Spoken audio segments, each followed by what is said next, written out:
Good to have you all here. I'm glad to see some new faces. You know, the information we're presenting in these weekly events, I'm trying to hit the big issues that are affecting the most people. Whether it's weight loss or transforming one's body, or getting healthy, or dealing with pain or sleep issues.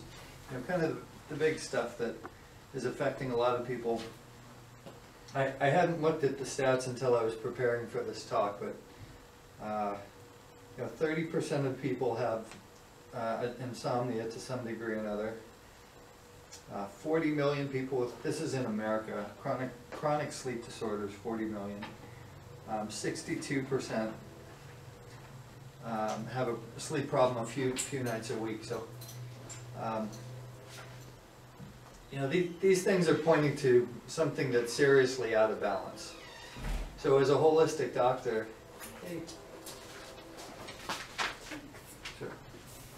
whether it's the epidemic of weight gain or the epidemic of sleep disorders, we're looking at, not what drug we can take to, fix that symptom, but how have we gotten out of balance? And what are some things we can do that will address the cause of the problem? I'd like to do questions afterwards, because otherwise it disrupts the flow of the talk. So if you want to write some things down, that'd be great. Sleep, traditionally, if you ever go camping, you notice it's hard to stay up late. When there's no artificial lights and you're just there under the stars and you're laying in your sleeping bag or a tent. It's like 9 o'clock, 10 o'clock is about the latest. You can keep your eyes open. And so a lot of the problems have come about with artificial lights.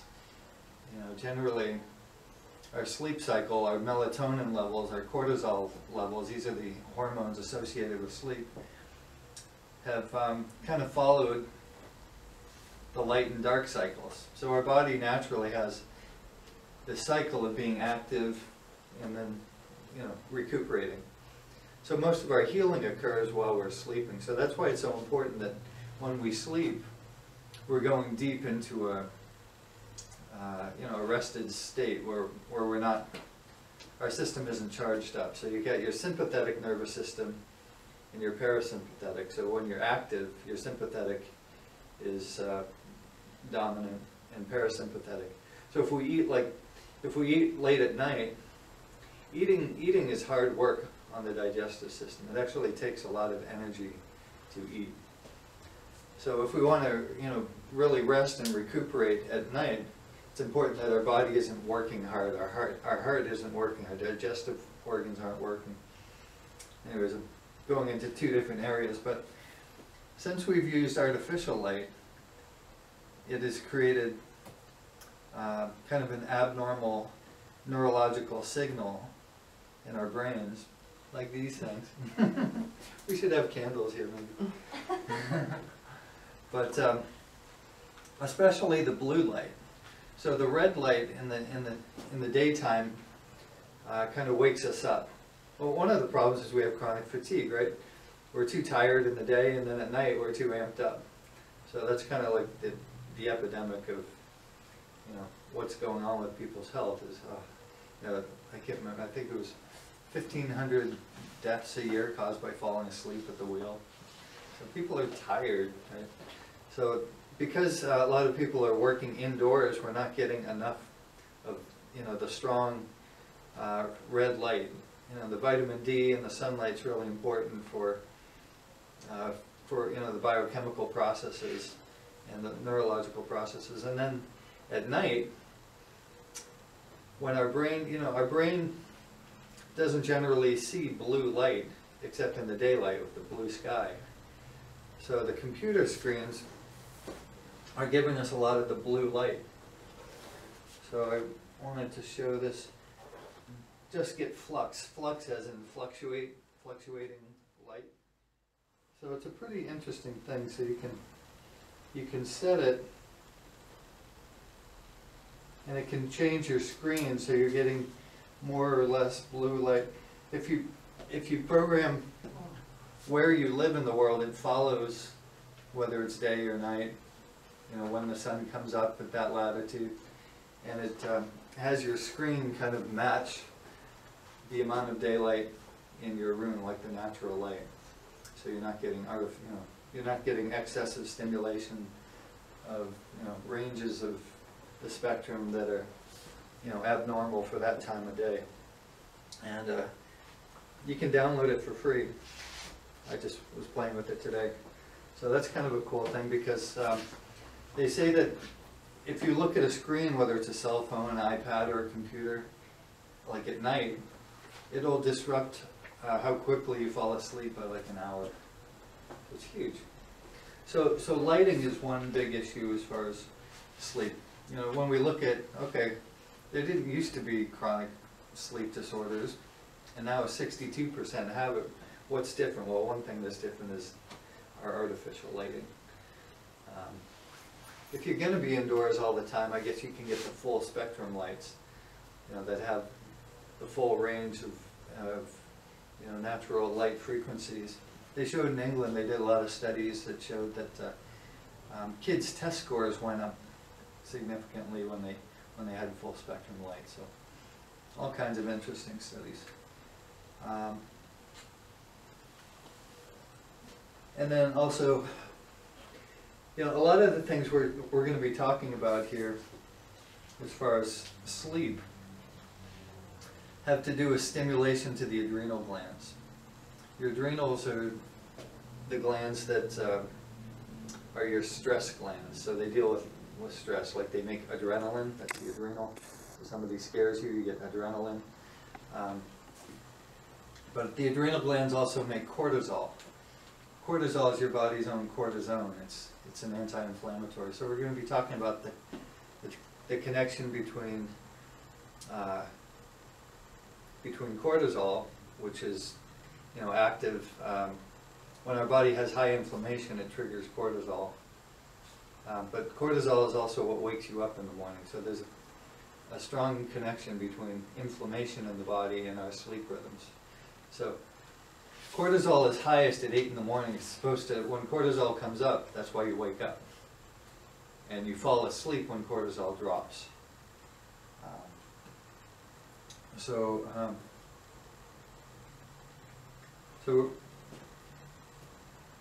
one of the things that we're going to do is test to see that the adrenal glands are working properly.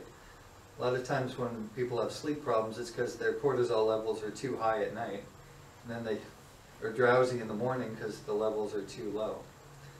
So it's a little bit of a tricky subject. I'm trying to simplify it. If you have an acute stress, your cortisol level will be too high. If you have a chronic long-term, your cortisol levels will be too low. So when we balance you, they should all come back to the middle. I was going to show you, let's see here, oops, wrong book.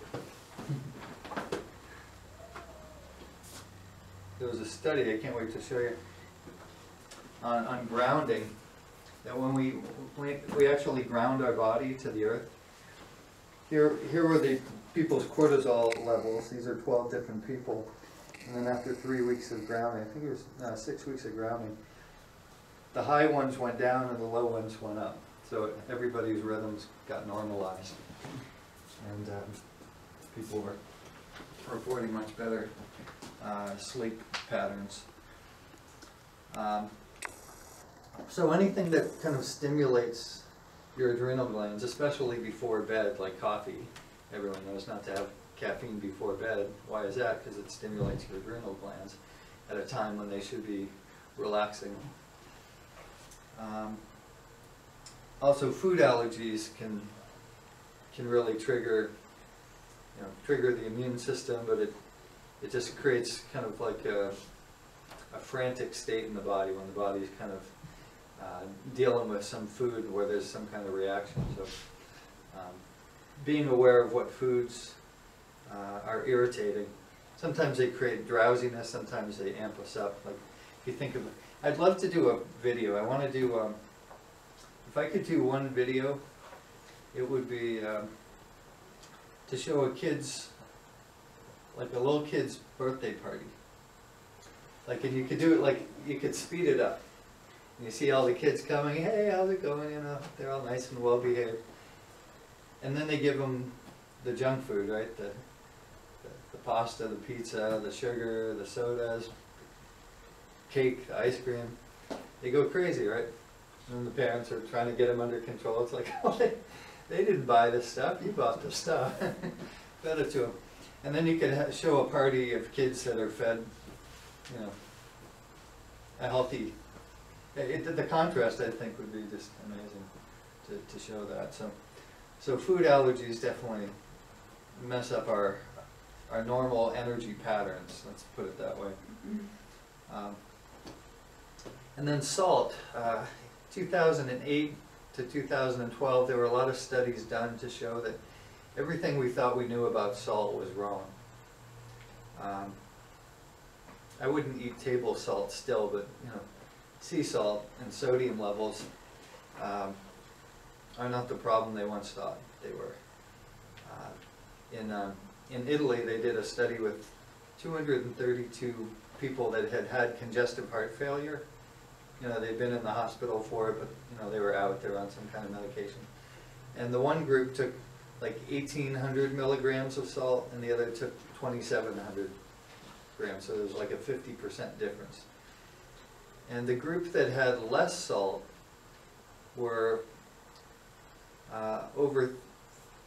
they got readmitted to the hospital more than 3 times the rate of the other group.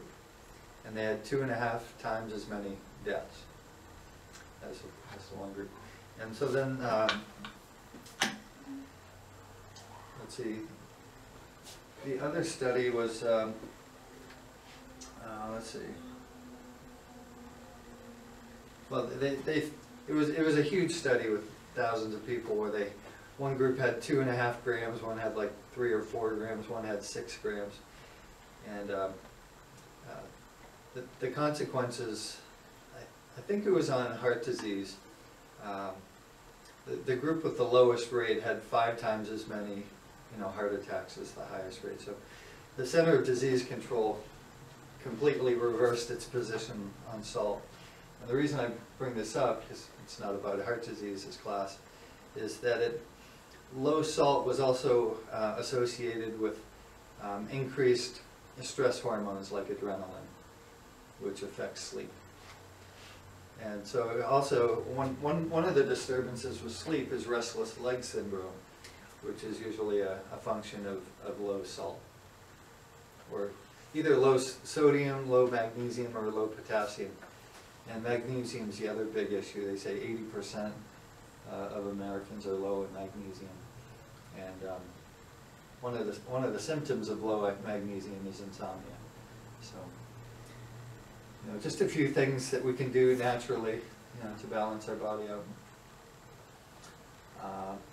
And then, of course, physical, you know, mental and emotional stress as well. Stress, depression, things like that, of course, throw off our sleep cycles. But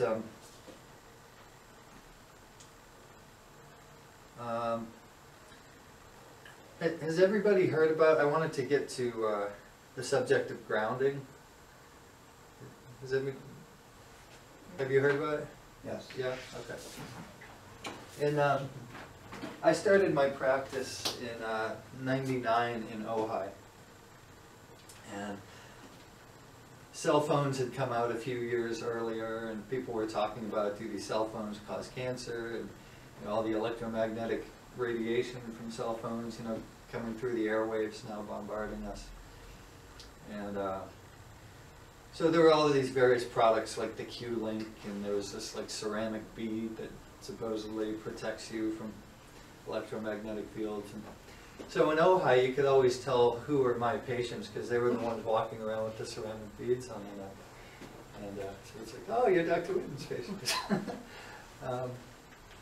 So I had heard about this guy in Ventura who was doing studies on sleep and ways to handle electromagnetic stress. And so it's the guy who invented the product called the Earth tether.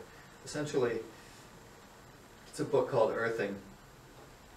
So he had the concept that a lot of our problems were caused because we've disconnected our physical connection to the earth. It's not a metaphysical concept. It's that physically we're walking around with insulated shoes and we're driving around on rubber tires, and we very rarely go barefooted, and we sleep above these we sleep above the ground on these things called houses and beds, and so we're not actually in direct contact with the earth the way every other species is 24 hours a day.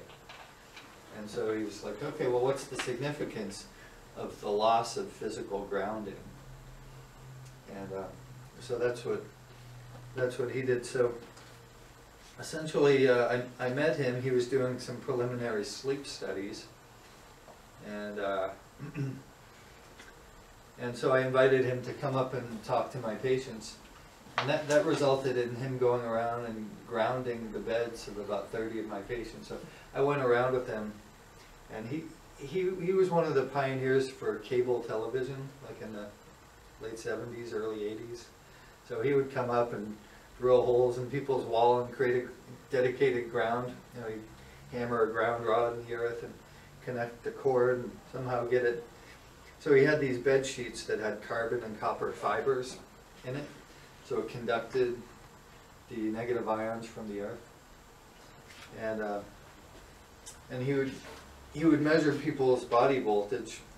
This is like a dinosaur now, but we'd measure people the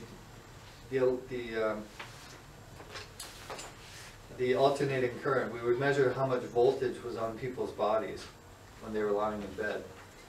So if they had like an electric blanket, or they had clock radios by their bed, or one of those beds that, like the hospital beds that, or water beds that are heated, sometimes people's body voltage was 40 or 50 volts just lying there.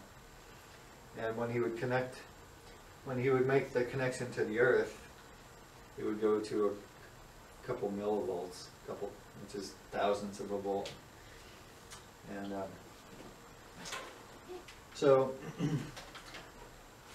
so he and I would go and stand at lessons and try to explain this concept to people.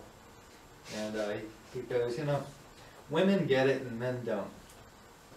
It was phenomenal. Like, all the women go, that makes sense. Yeah, I need to ground, and we've lost connection. It was a concept that almost all women got, and almost all men were repelled by the idea. Like, that couldn't possibly be the cause of anything, right? I can't feel it, I can't see it. That's nonsense, right? So he thought, instead of trying to explain this like some gadget or some new metaphysical concept, he's going to go around to universities and get studies done on sleep, and cortisol, and the blood markers for inflammation, like C-reactive protein. And so he thought, well, I'm going to prove that this concept works scientifically, so I don't have to explain it like some metaphysical, what is it, like Carillion photography, or something like that. So the idea was, he went barefoot. The Earth is a giant. It's a giant direct current electric. Essentially, it donates free electrons. And so, if you go barefoot on the Earth and you touch your finger to the metal, it shows you're drawing 0.7 volts from the Earth. So we're actually drawing electricity. So why would we draw negative ions from the Earth? Well, the reason is because our brain and our heart generate electricity.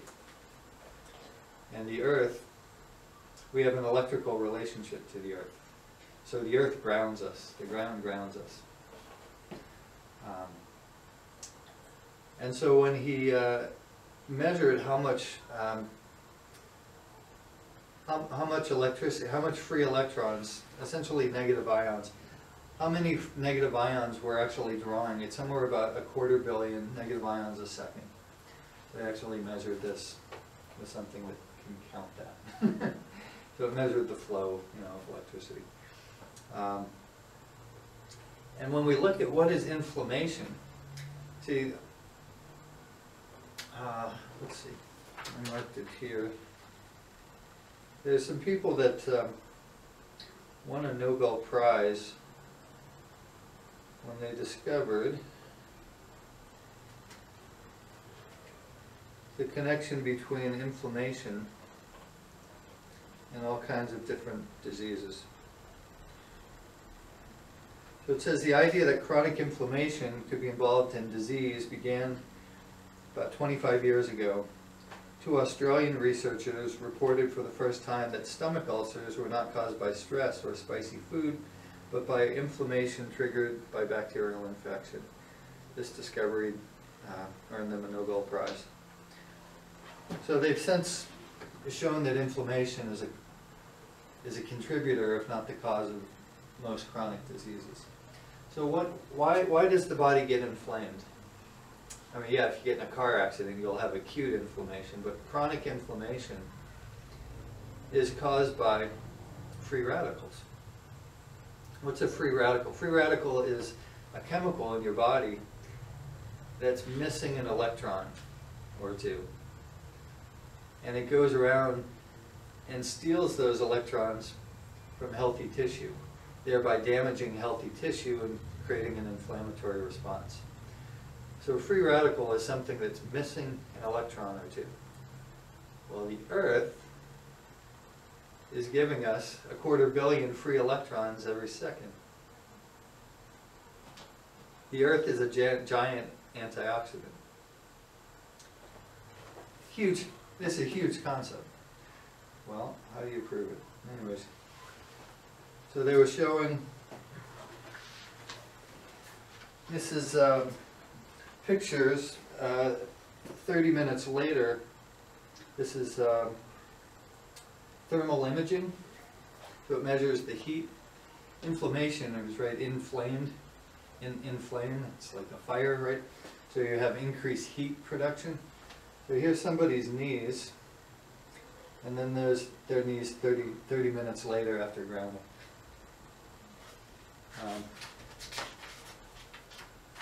They're the same thing. They have these arrows. See where it's red and orange, and then afterwards it's cool. It's cooled down by a degree or two. So they have great evidence with thermal imaging. See how red that is, and then a little while later it's much cooler. This is somebody who had diabetes, and they had ulcers that had stopped healing. And so this is showing that, let's see how many, I don't know how many days, or after 1 week of daily grounding. Okay, so it's about a week. So as far as reducing inflammation, promoting healing, and then as I showed you, you wake up when cortisol goes up, you fall asleep when cortisol goes down. So this idea of grounding, it normalizes our cortisol rhythms. And, what's the author on that one? Clint Ober is the inventor, and Steven Sinatra, medical doctor. I think Marty Zucker was the actual author. Okay. And back there somewhere it acknowledges. My given name is Russell. It says, to Russell Whitten, D.C., the first physician to apply earthing in clinical practice. Anyways, that was in 2000.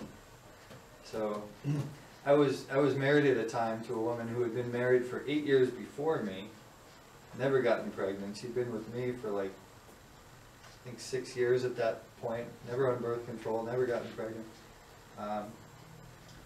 The month after we got grounded, she was pregnant. So it balances hormones. So if you think about our brain and our spinal cord, it's all electricity. We've lost connection with the earth, so our brain's generating all this electricity. So if we've lost our ground, our system's under stress. If our system's under stress, it can't go deep into the restful cycle. And that throws off hormones and many things. As women know, like if a woman's an athlete, like a serious athlete, and trains, like overtrains, too much stress on the body, it throws off the menstrual cycle. So stress throws off hormones. That's I guess the point of that. But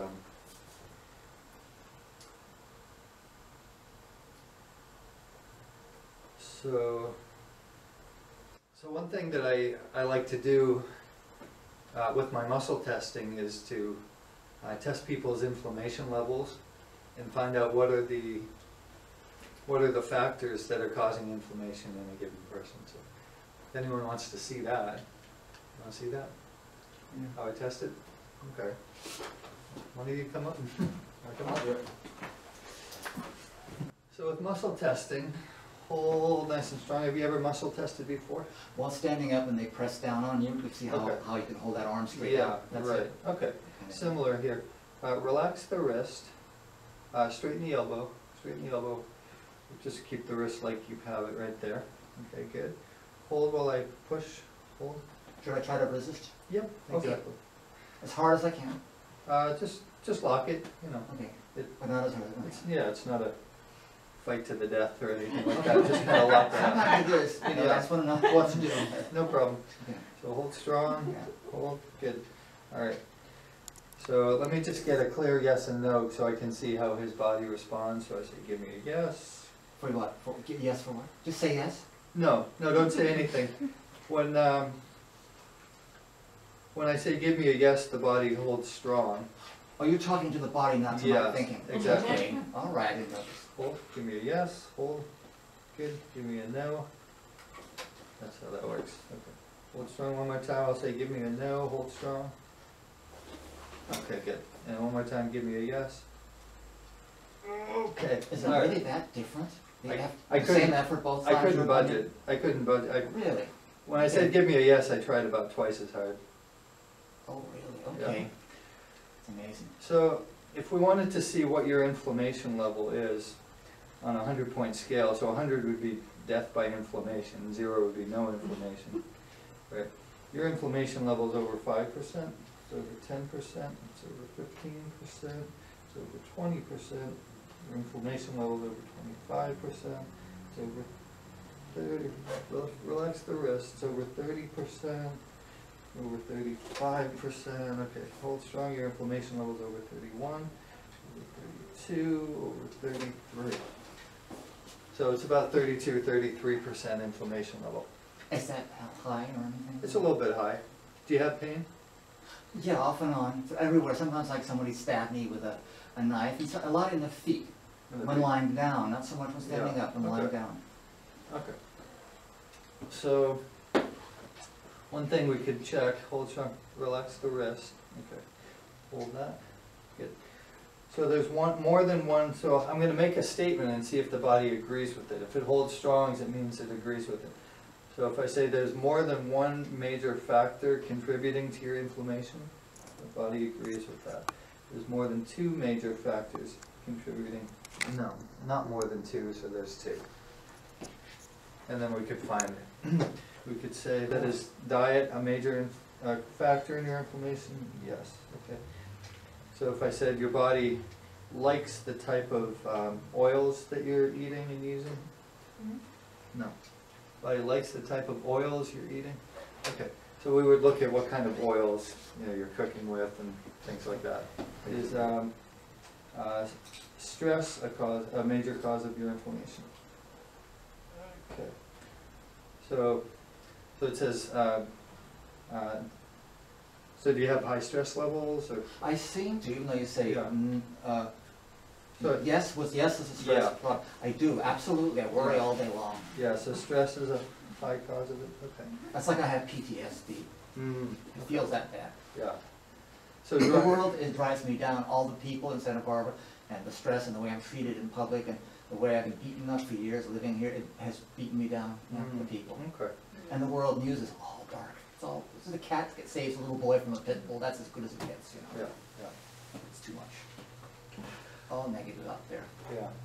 So essentially with muscle testing, we could kind of find the causes and address it, because in each person there'll be different causes like that. So you can hop up.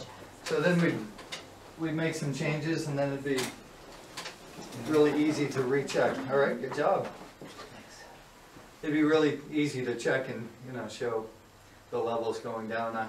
My levels 2 weeks ago were 20%, and then I found there were 3 factors that I needed to change, and in a week and a half they were down to 10%. Are you able to test yourself? Yep. Yep.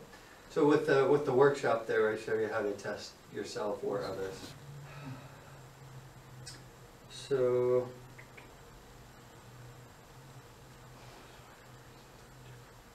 yeah, and then getting adjusted. A lot of times people aren't sleeping because they're in pain. Why are you in pain? You can't be in pain unless there's some nerve being irritated. So when the body's out of alignment, the nerves are getting pinched. And so just by getting adjusted, sometimes people they'll want to go to sleep right on the table because all this pain and all this blocked energy is released. So those are some of the major factors, things that cause inflammation. And we can look at our diet, we can look at things we're allergic to, deficiencies in nutrients, being ungrounded, getting rid of the artificial light, making sure our computer screens are shielding the blue lights. If we eliminate them, 62% of people are suffering from this. And also the obesity epidemic is, there's a strong correlation between poor sleep and obesity. Because if you look at weight gain or obesity, you're dealing with 2 things. One is increase in calorie intake and decrease in calories burned. So when you don't sleep, what do? You eat. For one thing, you're under stress. Also, when you're deprived of sleep, it reduces your, they've shown that it decreases your body's signals for being full. So it's actually, your body doesn't realize it's full, and you're eating emotionally because you're under stress. You're not sleeping, you're not resting. So people tend to eat more calories, and then they're exhausted. So their metabolism goes down, they're sluggish, they're less likely to go and work out. So the calories burned goes down. So they eat more and the calories burned goes down. So there's a close correlation between those 2 epidemics. So these are the things that I've done for myself to stay highly functional. And, I don't want to be a medical statistic. And so I like helping other people who are, who want the golden years to be fun, and to be highly functional and not in pain and sleeping well, and to be able to do all the things we could do as kids. And that's possible, like if you studied the ancient cultures, like the Hunzas, and people that lived an active life that wasn't so convenience oriented. We have the capacity to live a long time in great health. So we've just kind of got to figure out, how to protect ourselves and shield ourselves from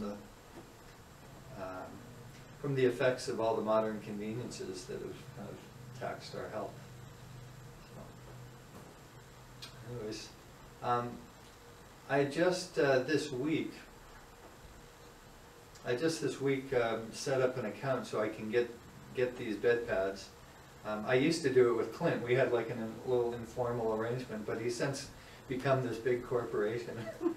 They're just selling tons of these things, and so I had to get like a tax ID number, one of these EIN numbers and stuff like that to get them wholesale. So I jumped through the hoops, and so I should be getting these things next week. So essentially what you do is, we no longer have to drill holes through your wall. Put it in that hole there. The third one I would be afraid, but you can. It's grounded, You stole my thunder. Oh. Exactly. So yeah, the reason we went from 2-prong outlets to 3-prong is because the invention of sophisticated electronics were was frying out the circuit boards. So they created, there's my son. So they had to ground the building so that our electronics weren't getting fried out. So he just tapped into the third prong. The building has a ground rod. So all you do is you put a fitted sheet or a top sheet on your bed, and then you connect it to there, and you're just accessing the building's ground rod. So he thought, well, you can either go sleep in your backyard, and people aren't going to do that, so this is a way to bring the electric flow, the energy flow from the backyard. So electrically it's identical to sleeping on the ground, just like any other animal. So if you're interested in those things, I'll be getting some soon. Get a queen size or a king size or whatever. They have pillowcases that are grounded. They even have these pain patches, so you can take it straight and put the negative ions directly where your pain is. If you're interested in any of the other talks, we're filming them all and putting them on YouTube. So if there's anyone that it's like, oh, I wanted to see that, but you know, my son's getting married, I think I'll go to the wedding. But, you can get that there. And if you hit subscribe, I think we have what, like 14 subscribers after like a month. You'll get an announcement every time we get, you know, a new video up. What else? Bring your friend. I want this to grow into a major community event.